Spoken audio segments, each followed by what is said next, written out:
الرحيم إن شجرة الزقوم طعام الأثيم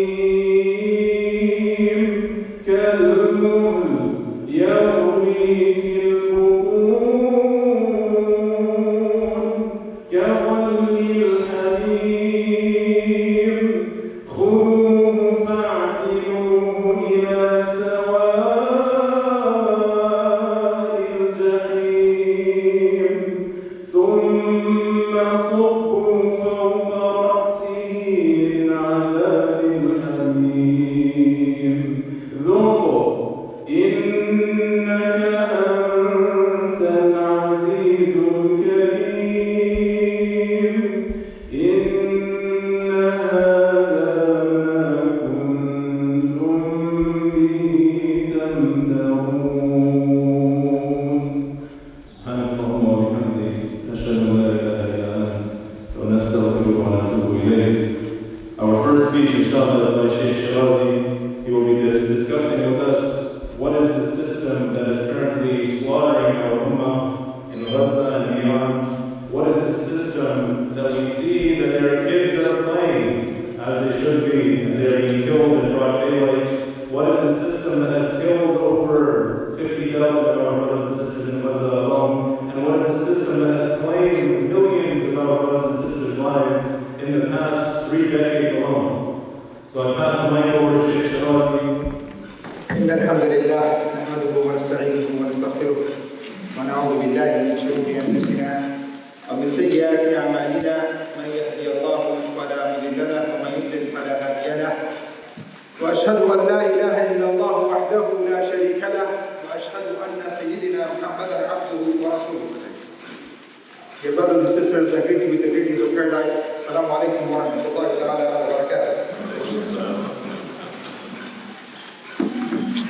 We'd like to start with you ayat, reminder from Allah subhanahu wa ta'ala, of course, the fear of Allah azza wa jalla. يا أيها الذين آمنوا اتقوا الله حق تقاته ولا تموتن إلا وأنتم مسلمون. O you who believe, fear Allah subhanahu wa ta'ala, the fear that He is deserving of, and die not except that you are in a state of submitting to Allah subhanahu wa ta'ala. Allah subhanahu wa ta'ala said in another place, يا أيها الذين آمنوا اتقوا الله ولتنظر نفس ما قدمت لغد واتقوا الله إن الله خبير بما تعملون. ولا تكونوا كالذين نسوا الله فأنساهم أنفسهم أولئك هم الفاسقون. لا يستوي أصحاب النار وأصحاب الجنة أصحاب الجنة هم الفائزون. لو أنزلنا هذا القرآن على جبل لرأيته خاشعا متصدعا من خشية الله وتلك الأمثال نضربها للناس لعلهم يتفكرون. Allah subhanahu wa ta'ala reminding the people to fear Allah subhanahu wa ta'ala, fearing the day that you're going to stand in front of Rabbul Alameen, distinguishing between the people of Haqq and Batil, that the people of Jannah and the people of Nar are not equal. And going on to give us the weight of the Quran, that in this Quran that you and I read, that unfortunately has come to a point of just reading. If this Quran was revealed on the mountain, it will shatter from the fear of Allah, or the mountain will shatter from the fear of Allah. So these are just reminders for us, and a reminder to ourselves that the kind of responsibility that we have in front of Allah subhanahu wa ta'ala. The topic that was given is a topic of fixing the broken system. That's what the topic was. So, after a lot of thinking and talking to brothers and discussing, we came to one conclusion that should be the conclusion from even without even thinking. Is the system really broken? Is the system really broken, or this is the system? When we talk about all of the atrocities that we are seeing, if you think about it, brothers and sisters, all of the atrocities, inshallah we'll go one by one in different. What I've done is I've divided the talk in few institutions. When you actually see these institutions, you realize that, subhanAllah, the system is doing exactly what it's supposed to be doing. There's nothing broken about it. This is the system. That is the way it operates. Today you are the victim. The day after somebody else will be the victim. As they say, you are getting the end of it. Some people are benefiting, and those are what we call the 1%, and the rest are in a rat race, somehow trying to make it, not knowing where it is that they're going. And I'll give you an example before I go to the institutions. There's one amazing quote by Sayyid Qutb rahimahullah in his book, Concepts and Characteristics. He says, hundreds of millions of human beings have been destroyed and made into machines in order to increase production. Human norms have been sacrificed, together with a sense of beauty, morality, and higher values, merely so that a handful of users, pornographers, producers of films, and directors of fashion houses may become rich. All of these are nothing but institutions. So think about this, brothers and sisters. I will start with something. This was a statement that I have put. The world order that we see today, the world is under subjugation through institutions well organized and promoted by the current world order. Who are these institutions? Or what are these institutions? The United Nations, NATO, BRICS, International Criminal Court, African Union, the WFO, the WHO, etc., etc. The organizations and institutions continue to form day by day, in reality only to implement and preserve the current system that continues its onslaught on masses of human beings across the world. It's not just Gaza. Not only Gaza, it's Kashmir, it was Bosnia before, it was Afghanistan before that, it was Iraq, and it was Syria, and it was Egypt, and it was Lebanon, and Uganda, and Rwanda, and Somalia, Laos, Vietnam. How far do you want to go? And you will continue to see that someone, somewhere, is being subjugated, slaughtered, only for interest of the very few. Let's start here. Imagine the school year begins. The school year has just begun for many of you. Imagine you step into a school and you're welcomed by a barrage of bullets. 4 teachers killed and 2 students dead. This just happened in Atlanta. Think about this for a moment. A school year, an institution, in some ways, sacred institution of higher learning. But it begins with a massacre. When you look at students, the students now do not want to go to school. When you talk to those students in Atlanta, it's amazing. Think about it. The first day, if not the first or the second day, teachers killed, students killed by a 14-year-old. A 14-year-old student takes out his anger that he's depressed, that he's bullied on just the school. Just pulls out and kills whatever. No concern in the world. But think about this for a moment, brothers and sisters. When this kid grows up, is it hard for us to believe that 20, 30, 40, 100, 200, 5,000, 10,000 like him are the ones who are slaughtering wholesale in Gaza, without a care in mind, without a care in the world, sometimes not even knowing that they're killing human beings. The numbers the brother mentioned was 50,000, but the real number is 200,000 killed. Where does this all begin? It's beginning at home. When human beings, the values of human beings, what makes a monster. Imagine monsters are being created at home, and then you see the results of building those monsters overseas. At one time it was only happening overseas, but now it's become And as they say, it's like nothing. People are becoming used to seeing and hearing of massacres at schools. It's just like something you have to expect. It's not even a big deal. Some of you probably even looking up where was a massacre that took place. Yesterday, MCC at the masjid, somebody came and shot 3 bullets. Right? 5-10 minutes away from our masjid. Just came in. Why? Just felt like it. Literally, just boom, boom, boom, just shots fired. Doesn't matter who's praying inside, children inside, adults inside, young, old, women, children, doesn't matter. Just came. What's the point? It was a gang fight. Unfortunately, you were in the middle. Doesn't matter. Doesn't matter.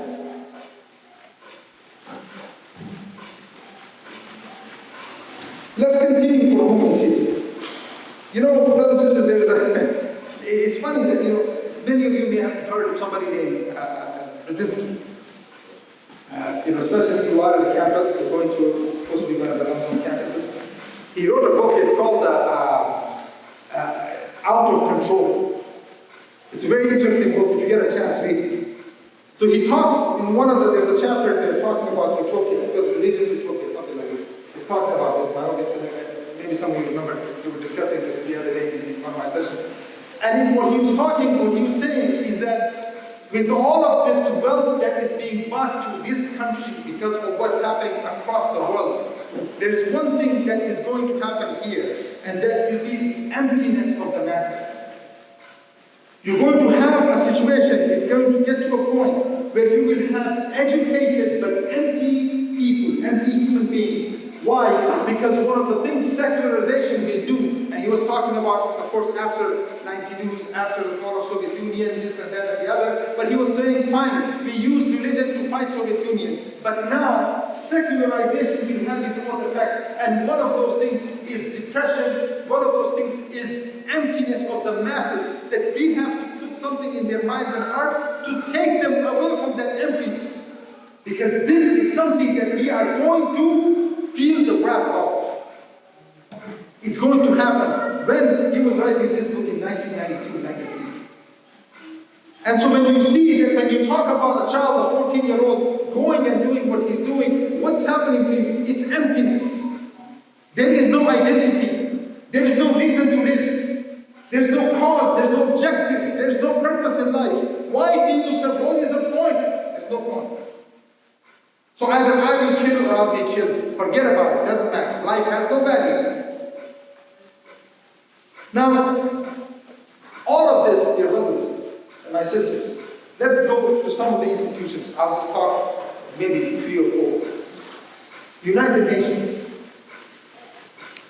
The organization that is made famous, supposedly its human rights charter. It's care for humanity. It's care for development. UNHCR. I'm sure you've heard of these organizations within the organizations, right? United States, United Nations, or Organization for Children in Palestine, or OPH. All of these different things within United Nations. An organization that has been put together to rubber stamp everything and anything the top 1%, in this case the Security Council, stamps. Whatever it is that they decide within themselves and their interests, which will now be applied to masses of human beings. Billions of people will be affected by the 1 or 2% that are going to make decisions as long as it's good for them. Imagine an institution that is there in the name of taking care of human beings, in the name of supposedly promoting peace, to the point they have huge money that is set aside for what we call peacekeepers. Have you heard of them?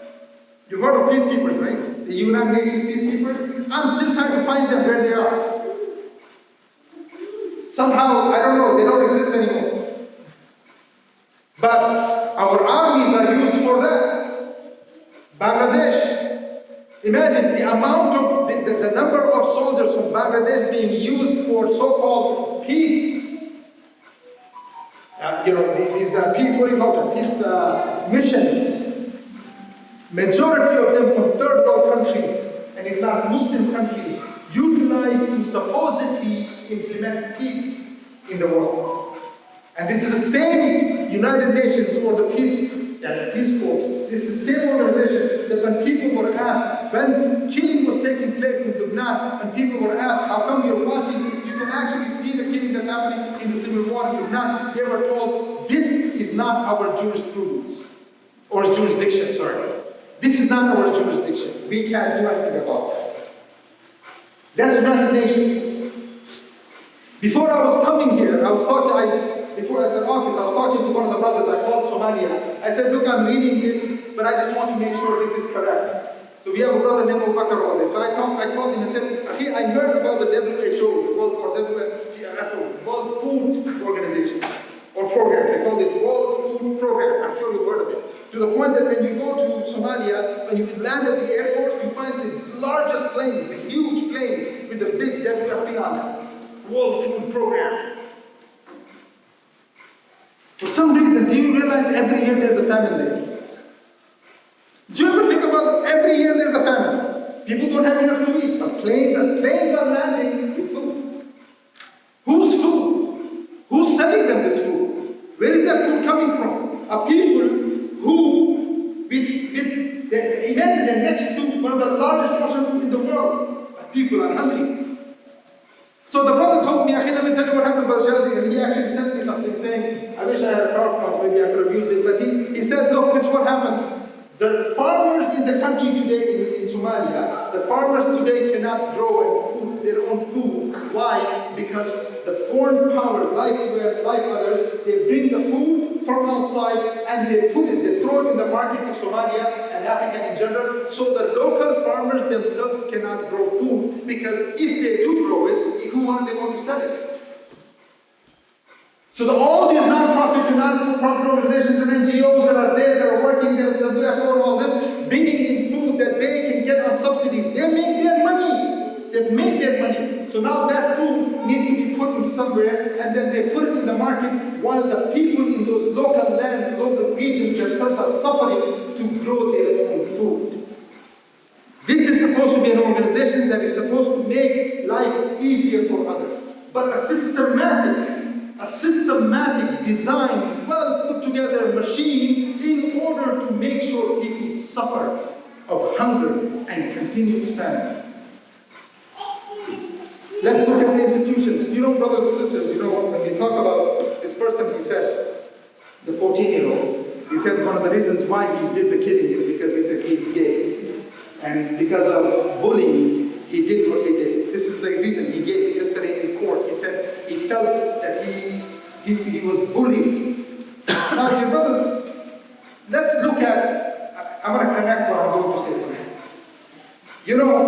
One of the institutions that is pushed so hard is called democracy. Have you heard of it? Yeah. No. I'm sure you've heard of democracy. Now, I want you to understand something. This is exactly what democracy produces. So, you have a 14-year-old saying he is bullied for being gay. And you have a country called India, with the largest population in the world, one of the largest, not China, let's say, I think it's overtaken that too. In the world, that is known as the rape capital of the world. Where in reality, you know what that means? That means women and girls cannot walk around on the streets after a certain time. They are not sure whether they will go honorably back home. We're talking about 1.2 billion population in such a fear that they may, or their children, their daughters may be raped. Rape capital of the world. This is what an institution called democracy has produced, and people are proud of it. So when someone asks me, is the system broken? No. The system is doing exactly what it's supposed to do. This is what freedom and democracy produces. This is exactly the product of freedom and democracy. Think about this for a moment. You have institutions like Bollywood, like Hollywood, like Nollywood, Allah knows what else they will come up with. Institutions put together in order to make money, like Sayyid Qutb he mentioned, pornographers, film industries, built under the name of freedom of speech, freedom of this and freedom of action and freedom of expression. Institutions like these built in order to make money on the desires of the people to exploit them sexually. So when you have Hollywood or when you have Bollywood that produce your rated R movies, your pornography, that produce, when people had enough of pornography, for the product of pornography is now homosexuality. And only Allah knows what the product of homosexuality can be. Who produced this? Who made this famous? Who promoted this? Who made this as if it's natural and nature of human being? An institution, well-promoted machine with billions of dollars promoting amongst the youth to make them feel that this is natural. Let's go on, let's say from now, think about this, let's go a little bit further. I was thinking about inequality. How much time do I have? Think about this, brothers and sisters. There's just so much more. I was going to talk about inequality, we talk about war globally, we talk about drugs. Do you know, when we talk about the 1% in this country, do you know that the drug dealers in the south side are considered part of that 1%? Did you know that? The 1% that we talk about in this country that owns, they're so big that they could be considered, I think there's 6 of them, 5 of them, sorry, 5 billionaires in this country. That is enough to be considered, if there was a country, that would be the richest country.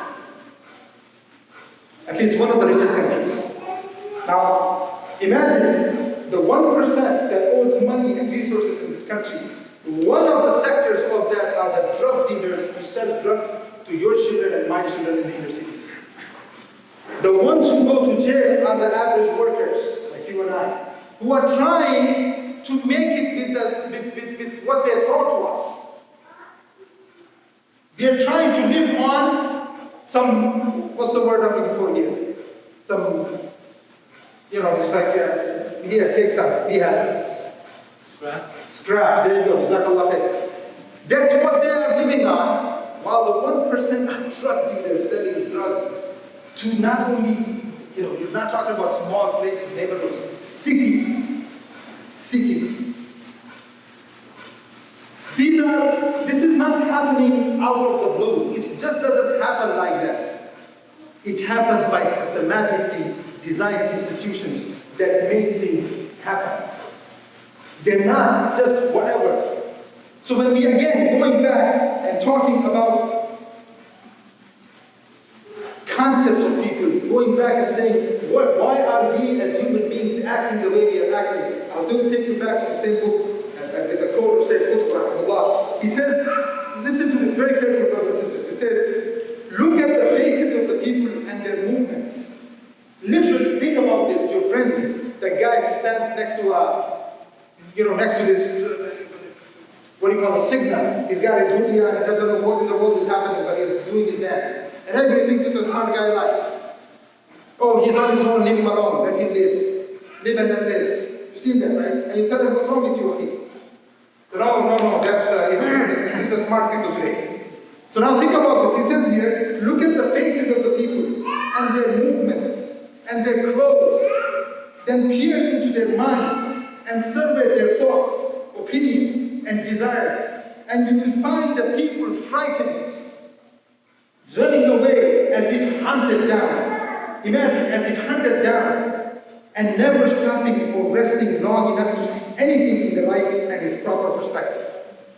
Indeed, they are running away, running from their own hungry, anxious, bewildered selves, unable to hold on to anything fixed or move in a permanent orbit around any stable axis.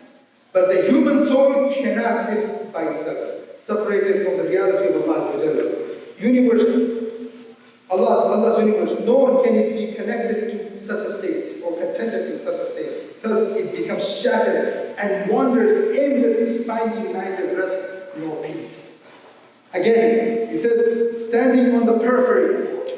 Standing on this periphery. The periphery is who? They are the ones who invent markets when the markets don't exist. They will invent it for you. It doesn't exist, they will make it happen. And then Phil said, this is natural. This is the way it should be done. So he said, standing on the periphery of this miserable mankind is a gang of exploiters whose sole aim is to profit from other people's miseries and confusion. These gangsters consist of usurers, film producers, manufacturers of fashions, publishers of pornography, books and magazines. Whenever, here's the sentence, whenever they sense that mankind has had enough. Look at this. Whenever they sense that mankind has had enough, has begun to realize its mistake, and is about to find an orbit and a fixed axis, they prod it on towards more madness and confusion. This game, shouting slogans of progress and liberation without bounds and limits, shoves mankind with both hands towards greater chaos. What a crime! What a horrible crime this is against the whole of mankind, and especially against the current generation. I will end it with that, inshallah, and hopefully what I said will be a means of further discussion when we do the discussion. Jazakumullah khairan. سبحانك اللهم سبحان ربك رب العزة عما يصفون وسلام على المرسلين